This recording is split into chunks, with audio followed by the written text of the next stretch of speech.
अजून एक गोष्ट आहे, हे जे गिफ्ट्स आहेत त्यांना मी डिव्हाइन गिफ्ट का म्हटलंय माहिती आहे? कारण हे गिफ्ट्स जे आहेत ना, ते तुमच्यामध्ये एनर्जी ट्रान्सफर करतात. तुमच्या बॉडीमध्ये एनर्जी ट्रान्सफर करतात, तुमच्या ब्रेनमध्ये, तुमच्या पूर्ण ब्लड सेल्समध्ये एनर्जी ट्रान्सफर करतात. नमस्ते एव्हरीवन, श्री स्वामी समर्थ. मी अक्षय, तुमचं अक्षय मटकर या YouTube चॅनलमध्ये पुन्हा एकदा मनापासून स्वागत करतो. आजचा आपला टॉपिक ना थोडासा डिफरंट आहे. मला बरेच क्वेश्चन विचारले जातात की मी स्वामींची भक्ती कशी करू? माझ्या स्वामींच्या भक्तीमध्ये जे मी ऑलरेडी करत आलोय त्याच्यामध्ये अजून काय चेंजेस करू किंवा अजून काय ऍड ऑन्स करू? तर या प्रश्नाचं एक सुंदर उत्तर आहे माझ्याकडे आणि ते उत्तर मिळाल्यानंतर तुमचं आयुष्य कम्प्लिटली चेंज होणार आहे. तुमच्या आयुष्याची स्टोरी चेंज होणार आहे. हे प्रॉमिस मी तुम्हाला या व्हिडिओमध्ये करतो. तुम्हाला माहितच आहे, व्हिडिओचं टायटल आहे change the story. Change the story म्हणजे काय? तुमच्या आयुष्याची स्टोरी तुम्हाला बदलून टाकायची आहे. कशी बदलायची आहे, कोणी बदलायची आहे, का बदलायची आहे, हे सगळं आपण या व्हिडिओमध्ये डिस्कस करणार आहे. अगदी छोटासा व्हिडिओ आहे, शेवटपर्यंत नक्की बघा. मला असं वाटतंय की माझी भक्ती स्वामींपर्यंत पोहोचतच नाही. नक्की स्वामीच माझे इष्टदेव आहेत की मी नक्की कोणाची दुसऱ्याची सेवा करू, दुसऱ्या देवाची भक्ती करू, किंवा स्वामींची जी आजपर्यंत भक्ती करतोय त्याने मला यश नाही मिळत आहे, त्याने मला असं वाटतच नाही की स्वामी माझ्या सोबत आहे, तर मी आता नक्की करू काय? हा प्रश्न मला खूप जणांनी विचारलाय. सगळ्यांना असं वाटतं की मी स्वामींच्या भक्तीबद्दल किंवा स्वामींबद्दल कॉन्टेंट बनवतो इंस्टाग्रामवर, म्हणजे माझ्याकडे भक्ती करण्याचे वेगवेगळे मार्ग असतील जे आपण निवडून त्यातला एक मार्ग पकडून आपण आयुष्यातलं सक्सेस आपल्या जवळ आणू शकतो. It is not about that. तुम्हाला तुमची भक्ती नाही बदलायची आहे, तुम्हाला तुमचा देव नाही बदलायचा आहे, तुम्हाला बदलायची आहे तुमची स्टोरी. जेव्हा तुम्हाला वाटतं की तुम्ही एकटे पडलाय, तुमच्या आजूबाजूला कोणीच तुमची मदत करणारं नाहीये, सगळे रस्ते बंद झाले आहेत, तुमचे थॉट्स, इमोशन, फिलिंग्स सगळं आउट ऑफ कंट्रोल जात आहे, त्यावेळी आपण सुरुवात करतो भक्तीला. त्यावेळी आपण सुरुवात करतो देवाची पूजा करण्याची, देवांची सेवा करण्यासाठी. तर तुम्हाला काय वाटतं, अशा वेळी तुम्ही हे सगळं करत असता? नाही, युनिव्हर्स तुमच्याकडनं हे घडवून आणत असतं.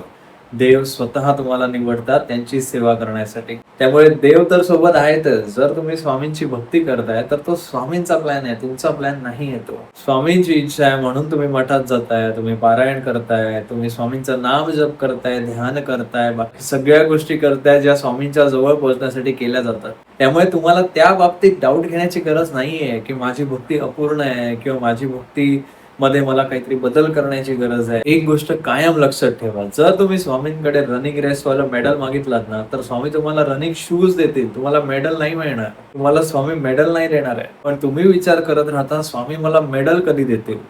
जे स्वामींनी रनिंग शूज दिले त्या गोल पर्यंत, तो गोल अचीव्ह करण्यापर्यंत पोहोचण्यासाठी त्याच्याकडे तुम्ही दुर्लक्ष करता. पण तुमचं लक्ष हेच आहे की स्वामी मला मेडल देते, असं नाही होत. ज्या ज्या वेळेला तुम्ही स्वामींना हा प्रश्न विचारताय की स्वामी अजून कोणत्या प्रकारे तुमची भक्ती करू, त्यावेळी स्वामी एकच गोष्ट सांगतात, अरे तू भक्ती तर माझी खूप छान प्रकारे करतोयस, पण आता तुझी स्टोरी बदल. सो नक्की काय आहे हे चेंज द स्टोरी? तर सगळ्यात पहिलं जे पास्ट आहे ते घडून गेले, त्याबद्दल विचार करायचा नाहीये. नाव चेंज द स्टोरी. आता तू प्रेझेंट मोमेंट मध्ये आहेस, सो चेंज द स्टोरी. आता प्रॉब्लेम्स नाही शोधायचे, आता शोधायचे आधी गिफ्ट, ते पण डिवाइन गिफ्ट, साधे सुधे नाही. जे मला माझ्या प्रेझेंट मोमेंट मध्ये आणतायत ते गिफ्ट, जे मला माझं फ्युचर, जे मला माझं ब्राईट फ्युचर दाखवतायत ते गिफ्ट. बाय मगाचपासून बोलतोय change the story, change the story. कशी करू चेंज स्टोरी? आता स्टोरी कशी चेंज करायची ते मी तुम्हाला सांगतो. तुम्ही करत असलेल्या भक्तीसोबतच 5 गोष्टी ऍड करायच्या आहेत लाईफमध्ये. विजन बोर्ड, किंवा ज्याला आपण तुमच्या गोल्सची शीट म्हणू शकतो. मॅनिफेस्टेशन, मेडिटेशन, एक्सरसाइज आणि रीडिंग. ह्या 5 गोष्टी जर तुम्ही तुमच्या आयुष्यात आणल्या ना, आणि त्यासोबत तुमची भक्ती जी नॉर्मल तुम्ही करताय, नामजप साधना तर नामजप साधना, स्वामींच्या मठात जाताय तर तेवढं सुद्धा करून जर ह्या 5 गोष्टी तुम्ही तुमच्या लाईफमध्ये आणल्या ना, तुम्ही तुमच्या आयुष्याची स्टोरी बदलून टाकताय. पण ह्या 5 गोष्टींमधली प्रत्येक गोष्ट करताना स्वतःला एकच समजवायचंय की मी माझी स्टोरी पुन्हा लिहितोय, मी माझी स्टोरी चेंज करतोय. आणि अजून एक 6वी गोष्ट आहे, ती खूप जास्त इम्पॉर्टंट आहे. ह्या 5 गोष्टी समजून झाल्यानंतर ना ती 6वी गोष्ट मी तुम्हाला सांगणार आहे, कारण त्याशिवाय काहीच पूर्ण होत नाही. तर ती पहिली गोष्ट म्हणजे विजन बोर्ड. आपण सगळ्यांनीच ऐकलं असेल विजन बोर्ड काय असतो. मी 2026 मध्ये माझा एक विजन बोर्ड बनवला होता, जेणेकरून मला 2026 मध्ये ज्या गोष्टी अचीव्ह करायच्या त्या गोष्टी मी त्या विजन बोर्डवर लिहिणार आहे. 6 गोष्टी मी त्याच्यावरती लिहिल्या होत्या, किंवा 6 गोष्टींचे फोटोग्राफ्स मी त्या विजन बोर्डवर चिकटवले होते. ऑलरेडी 3 गोष्टी कंप्लीट करून बसलोय आणि 6 महिने ह्या वर्षातले कंप्लीट ऑलमोस्ट होत आले. 6वा महिना चालू आहे. तर ही त्या विजन बोर्डची पॉवर आहे. विजन बोर्ड बनवण्याची जर तुमची पहिलीच वेळ असेल तर तुम्ही वर्षभरा लिमिटेड एक विजन बोर्ड बनवा. अशा 6 किंवा 7 गोष्टी तुम्हाला ह्या वर्षभरात अचीव्ह करायच्या आहेत. त्या तुम्हाला ब्लॉक बाय ब्लॉक त्या विजन बोर्डवर लावायच्या आहेत आणि तुमच्या फॅमिलियर ठिकाणी, तुमच्या बेडरूम मध्ये किंवा तुमच्या ऑफिस स्पेस मध्ये तुम्ही कुठेही तो विजन बोर्ड ठेवू शकता. रात्री झोपण्यापूर्वी आणि सकाळी उठल्यानंतर तो विजन बोर्ड तुम्हाला बघायचा आहे. का बघायचा आहे? कारण तुम्हाला लक्षात राहिलं पाहिजे की तुमची जी काय मेहनत चालू आहे आयुष्यात ती का चालू आहे, काय अचीव्ह करण्यासाठी चालू आहे. आणि त्या ज्या 6-7 गोष्टी तुम्ही अचीव्ह करणार आहात, त्या अचीव्ह केल्यानंतर तुम्हाला मिळणारा जो आनंद आहे तो प्रत्येक वेळी रात्री झोपताना आणि सकाळी उठल्यानंतर तुम्हाला फील करायचा आहे डोळे बंद करून. सो ह्याने काय होईल, माझ्या डेली शेड्यूल मध्ये ज्या काही ऍक्टिव्हिटीज मी करणार आहे त्या मी तेवढ्याच जोशमध्ये आणि तेवढ्याच एक्साइटमेंट मध्ये करेल की मी लवकरात लवकर माझ्या ड्रीम पर्यंत पोहोचणार आहे. दुसरा पॉइंट आहे मॅनिफेस्टेशन. मॅनिफेस्टेशन मध्ये ना खूप लोक गडबडून जातात. मॅनिफेस्टेशन एक असं सायन्स आहे जे तुमच्या सबकॉन्शियस माइंडला पकडून असलेलं आहे. सबकॉन्शियस माइंड काय असतं? ज्यामध्ये तुमचे सगळ्यात जास्त थॉट स्टोअर झालेले असतात. तुमच्या सिस्टमचा हार्ड ड्राईव्ह असतो ते. तुम्हाला आजपासून तुमची स्टोरी चेंज कशी करायची आहे तर तुम्हाला स्वतःबद्दल निगेटिव्ह बोलायचं नाही, तुम्हाला स्वतःबद्दल निगेटिव्ह विचार करायचा नाही, तुम्हाला स्वतःबद्दल निगेटिव्ह दुसऱ्याबद्दल कोणाला तरी सांगायचं नाही. ह्या 3 गोष्टी ना खूप जास्त नॉर्मल आहेत समजा, आणि लोकांना वाटतं की ह्या गोष्टींचा अफेक्ट होत नाही, पण आपलं सबकॉन्शियस सगळं हे करत असतं. जसं आपण म्हणतो ना भिंतीला कान आहेत, तसे आपल्या सबकॉन्शियसचे ना 360 डिग्री कान आहे. आणि सबकॉन्शियस माइंड तुमच्या लॉजिक वरती कधीच रिॲक्ट करत नाही, सबकॉन्शियस तुमच्या फिलिंग्स वरती रिॲक्ट करतो. सो स्वतःबद्दल निगेटिव्ह बोलणं बंद, स्वतःबद्दल निगेटिव्ह विचार करणं बंद आणि स्वतःबद्दल दुसऱ्याला निगेटिव्ह सांगणं सुद्धा बंद. तरच तुमचं मॅनिफेस्टेशन कम्प्लीट होईल. आणि मॅनिफेस्टेशनसाठी कोणत्या गोष्टी गरजेच्या असतात? पहिला जो आपण पॉईंट बोललो, विजन बोर्ड. विजन बोर्ड मध्ये आपण ज्या ज्या गोष्टी, आपले गोल्स ज्यावेळी बघतो त्यावेळी आपण ते डोळे बंद करून त्याच्या मागचे पॉझिटिव्ह इमोशन्स जे एक्सपिरियन्स करतो त्यालाच आपण इन शॉर्ट मॅनिफेस्टेशन म्हणतो. त्यामुळे या प्रत्येक गोलचं मॅनिफेस्टेशन तुमचं दिवस रात्र चालू राहिलं पाहिजे. तुमच्या डोक्यात हेच राहिलं पाहिजे की हा गोल मी ऑलरेडी अचीव्ह करणार आहे किंवा येत्या महिन्यात ती गोष्ट माझीच होणार आहे, काही झालं तरी. लक्षात ठेवा, ही गोष्ट एका दिवसात होणार नाहीये, 15 दिवसात होणार नाहीये. ऍटलिस्ट तुम्हाला 1.5 ते 2 महिने ह्या गोष्टीला फॉलो करत गेलं पाहिजे. भलेही ते तुम्हाला सेन्सिबल नाही वाटलं तरी सुद्धा. रात्री झोपताना आपण काय करतो? झोपेचं नाटक करतो, राईट? ज्यावेळी झोपेचं नाटक करतो त्यावेळी आपल्याला झोप येते.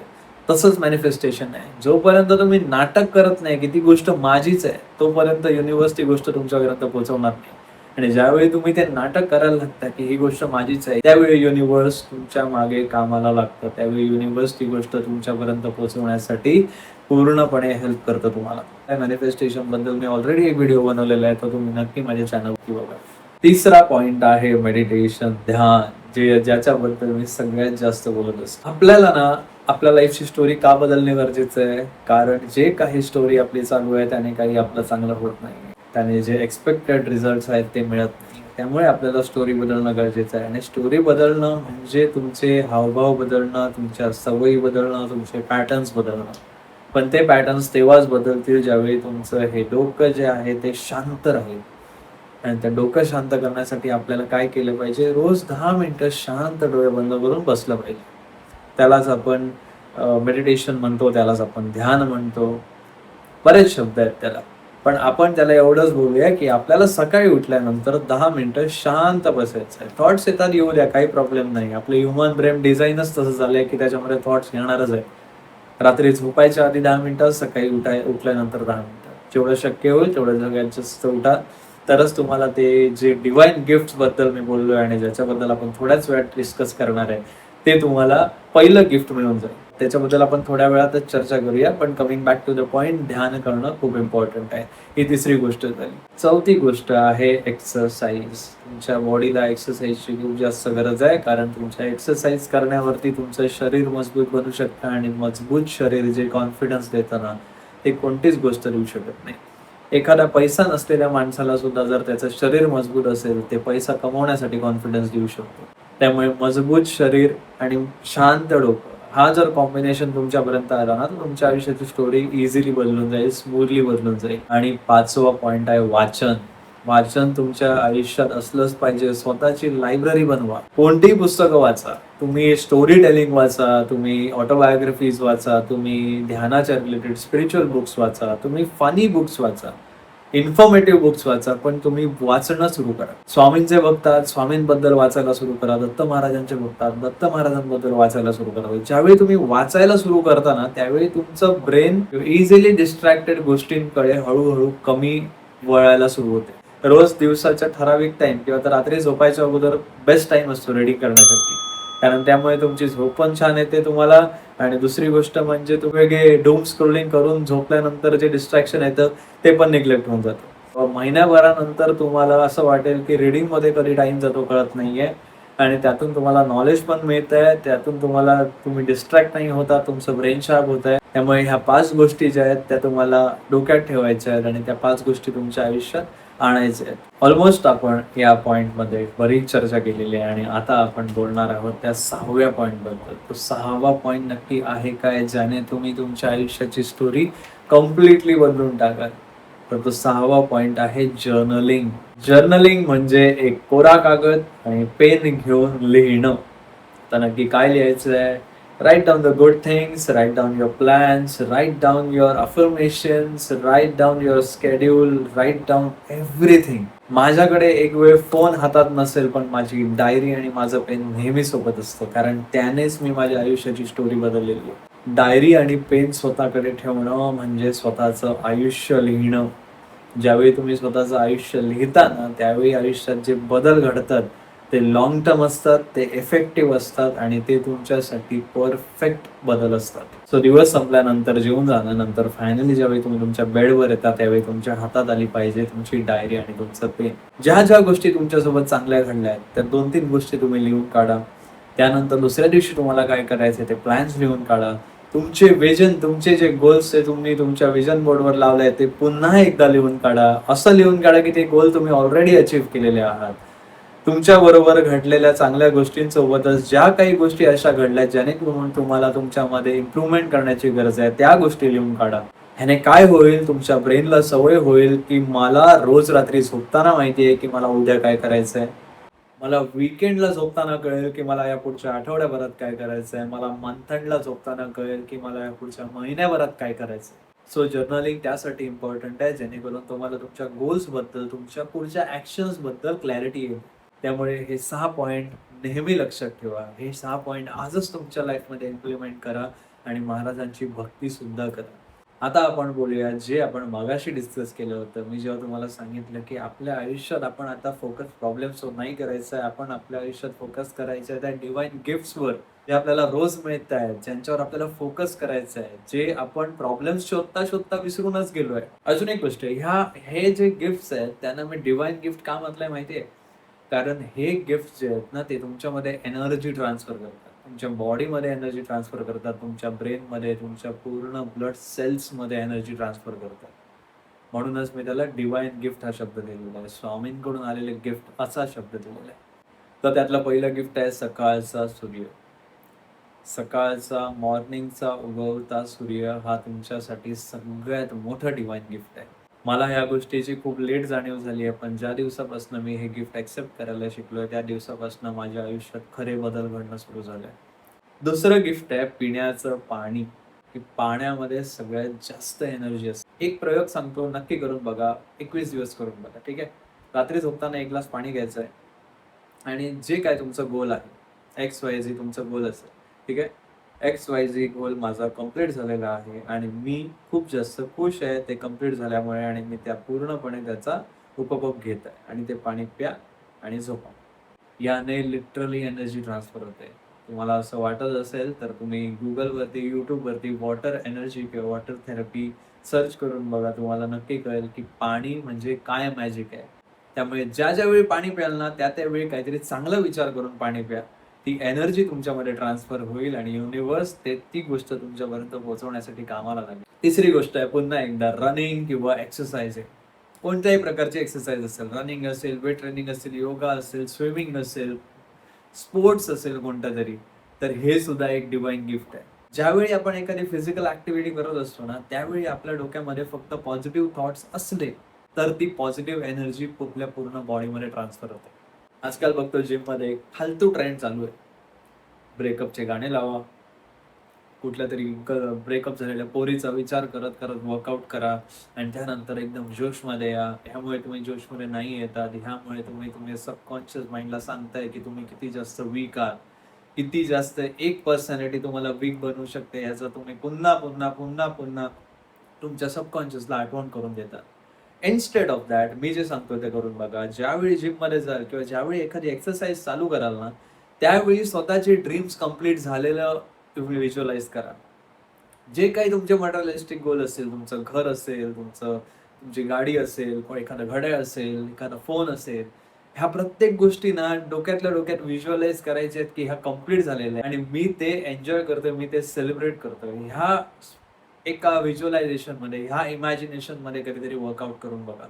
वर्कआउट कंप्लीट झाल्यानंतर तुम्ही एवढं फ्रेश फील कराल, एवढं चांगलं फील कराल स्वतःबद्दल की तुम्हाला असं वाटेल की का वर्कआउट करायच्या अगोदर ती गोष्ट मला थोडीशी इम्पॉसिबल किंवा कठीण वाटत होती, आता कठीण नाही वाटत आहे. आपल्याला मिळणारं फूड सुद्धा एक चांगली एनर्जी आहे. त्यामुळे चांगली एनर्जी असलेलंच फूड खावा. मी एनर्जी म्हणजे तुम्हाला मी मॅक्रोज बद्दल नाही बोलत आहे. मी एनर्जी म्हणजे व्हायब्रेशन्स बद्दल बोलतोय. नॉन व्हेजिटेरियन फूडमध्ये निगेटिव्ह एनर्जी असते, सात्विक फूडमध्ये पॉझिटिव्ह एनर्जी असते. जेवढं जास्तीत जास्त होऊ शकेल तेवढं सात्विक जेवा आणि व्हेजिटेरियन राहा. जेणेकरून तुमच्या बॉडीमध्ये पॉझिटिव्ह इमोशन्सच जातील. जेवढी जास्तीत जास्त व्हेजिटेरियन तुमचा डाएट ठेवाल तेवढं जास्त पॉझिटिव्ह एनर्जी तुमच्यामध्ये थ्रू फूड कन्झ्युम होत जाईल. आणि सगळ्यात इम्पॉर्टंट डिवाइन गिफ्ट जे तुम्हाला मिळालेलं आहे ते म्हणजे हा काउंटर. ह्या काउंटरमध्ये जेवढं जास्तीत जास्त स्वामींचं नाव श्री स्वामी समर्थ, श्री स्वामी समर्थ करू शकाल तेवढं जास्तीत जास्त तुमचं मन आनंदित आणि पॉझिटिव्ह राहील. सो आता आपण जेवढ्या काही गोष्टी ह्या व्हिडिओमध्ये समजलो त्याला मी चेंज द स्टोरी हे कन्क्लुजन दिलेलं आहे. असं का आहे? कारण ह्या सगळ्या गोष्टी जर तुम्ही लाईफमध्ये फॉलो केलात तर तुम्ही तुमच्या आयुष्याची स्टोरी चेंज करून टाकता. त्यामुळे शक्य होईल तितके पॉझिटिव्ह एनर्जी सोर्सेस वाढवा, शक्य होईल तितके negative energy sources cut off करा, तुमच्या आयुष्याची स्टोरी चेंज करा. पुन्हा भेटूया अशाच एका नवीन व्हिडिओमध्ये, अशाच एक छान नवीन प्रोडक्टिव्ह टॉपिक घेऊन. तोपर्यंत श्री स्वामी समर्थ. हर हर महादेव.